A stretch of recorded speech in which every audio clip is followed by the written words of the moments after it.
শৃঙ্খলার সাথে নিজেদের নেতৃত্বের বিকাশ ঘটাবে সেই প্রত্যাশা করে আমি আমার বক্তব্য শেষ করছি।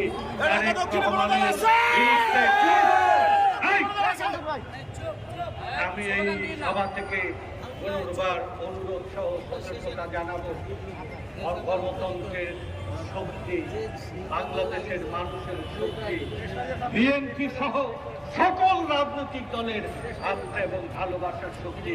তারেক রহমানকে যথাযথ সম্মান দিন, আপনারও স্বার্থে আমাদের সাথে।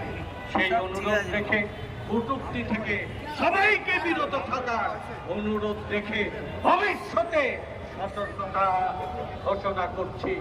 যদি তারা চক্রান্ত ষড়যন্ত্র থেকে তারা পিছপা না ঘটে, ভবিষ্যতে আমাদের কঠোর কর্মসূচি ঘোষণা হবে। ঘরে ঘরে দুর্গ গড়ে উঠবে, কলে কারখানায়, অফিসে, আদালতে আমরা ঐক্যবদ্ধ শক্তিশালী প্রতিরোধ করে তোলার আহ্বান জানিয়ে আমি আমার এই সংক্ষিপ্ত বক্তব্য শেষ করছি। দুনিয়ার মধ্যে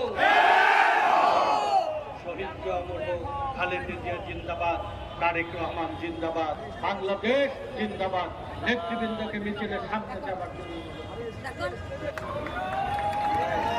সিটি কর্পোরেশন শ্রমিক কর্মচারী দলের একটি মিছিল আমাদের মধ্যে এসে উপস্থিত হয়েছে। আমরা সিটি কর্পোরেশনের সকল নেতৃবৃন্দকে অভিনন্দন জানাই। বিআইটিসি শ্রমিক কর্মচারী দলের একটি বিশাল মিছিল আমাদের মধ্যে এসে উপস্থিত হয়েছে। আমরা মিছিলকারী দলদেরকে আন্তরিক অভিনন্দন এবং ধন্যবাদ জানাই। বিআইডব্লিউটিএ জাতীয়তাবাদী শ্রমিক দল, আমরা আপনাদের সঙ্গে আন্তরিক অভিনন্দন এবং ধন্যবাদ জানাই।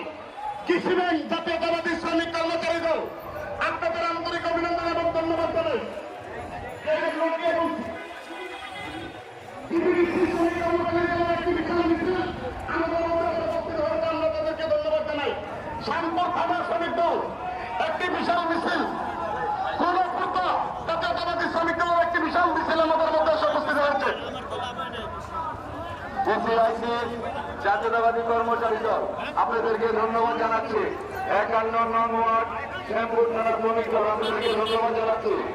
47 নং ওয়ার্ড শ্যামপুর থানা শ্রমিক দল আপনাদেরকে ধন্যবাদ জানাচ্ছি। 54 নং ওয়ার্ড শ্যামপুর থানা আপনাদেরকে ধন্যবাদ জানাচ্ছি। সোনালী ব্যাংক জাতীয়তাবাদী শ্রমিক কর্মচারী দল একটি বিশাল মিছিল নিয়ে এসেছে, আমরা আপনাদেরকে ধন্যবাদ জানাচ্ছি। সবুজবাগ থানা শ্রমিক দল আপনাদেরকে ধন্যবাদ জানাচ্ছি। রূপালী ব্যাংক কর্মচারী ইউনিয়ন একটি মিছিল নিয়ে এসেছে, আপনাদেরকে ধন্যবাদ জানাচ্ছি। ডাক বিভাগ একটি বিশাল মিছিল নিয়ে এসেছে, আপনাদেরকে ধন্যবাদ জানাচ্ছি।